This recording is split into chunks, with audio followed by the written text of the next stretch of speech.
یہ نہیں کہے گا کہ یہ چھوٹی مجلس ہے، وہ بڑی مجلس ہے، یہ محلے والی مجلس ہے، یہ شہر والی مجلس ہے، یہ مرکزی مجلس ہے، یہ گھر والی مجلس ہے. نہیں میرے عزیزو، ایسا پھر وہ نہیں سمجھے گا. کیوں؟ جو چیز جو شے وہ سائنس سے منسوخ ہو جاتی ہے وہ خود بڑی ہوتا ہے. جو چیز وہ سائنس سے منسوخ ہوتا ہے وہ خود بڑی ہو جاتی ہے اور بڑی ہو جاتی ہے کہ اس کا مقابلہ نہیں جا سکتا ہے، مقایسہ نہیں کیا جا سکتا ہے. امام خمینی اپنے عزا خانے میں اپنے ذاکر کو بلائے. کتنے بڑے عالم دین گزرے ہیں، بچہ بچہ واقف ہے، ہر انسان جانتا ہے امام خمینی کس منزل پر فائز تھے. اب ان کا عزا خانہ، ان کا حسینیہ، ان کا امام بارگاہ، اب ظاہر سی بات ہے جو مجلس پڑھنے کے لیے آئے گا ان کے اعتبار سے آئے گا. اپنے اعتبار سے وہ بلائیں گے نا تو وہ آیا.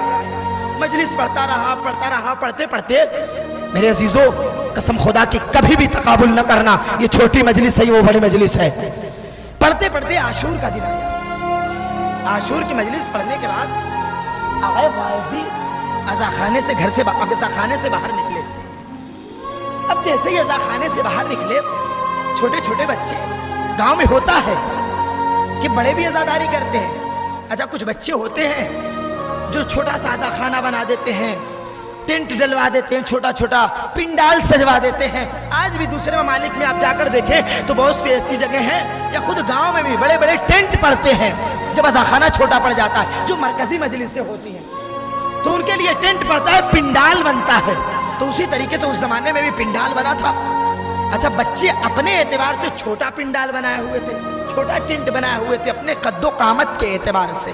اب ظاہر سی بات ہے اگر ہم ٹینٹ لگوائیں گے تو اپنے جسامت اور قد و قامت کو مد نظر رکھتے ہوئے بنوائیں گے، اور بچے بنوائیں گے تو چھوٹا ہی تو کریں گے. بچے آنے کے بعد کہتے ہیں آپ آج میری مجلس پڑھ دیجئے. اچھا اتنا بڑا ذاکر چھوٹے چھوٹے بچے آ کر کہیں کہ مولانا صاحب آج ہمارے یہاں آپ مجلس پڑھ دیجئے. چھوٹے چھوٹے بچے آئے آگے، مولانا صاحب آج ہمارے مجلس پڑھ دیجئے. بیٹا دیکھو میں ایک مسلسل مجلسیں پڑھتا چلا رہا ہوں، اس کے بعد میں میری مجلسیں ہیں، کیسے میں جا کر کے پڑھوں؟ ظاہر بات انسان یہی کہے گا. بچوں کا اصرار بڑھا. اب جب اصرار بڑھا تو عالم دین نے کہا کہ ٹھیک ہے جب تم کہتے ہو تو چلو ٹھیک ہے میں پڑھ دیتا ہوں. آغا واعظی وہاں پہنچے.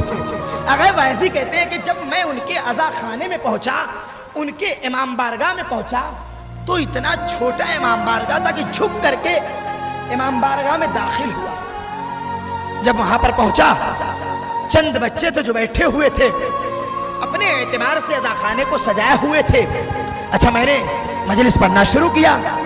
مجلس پڑھنے کے بعد ان کے سامنے میں نے علی اصغر کا مصائب پڑھا. روز عاشور ہے، علی اصغر کا مصائب پڑھا. مجلس تمام ہو گئی. بچوں نے کہا کہ آپ کو جانا نہیں ہے، ہم نے تبرک کا بھی انتظام کیا ہے.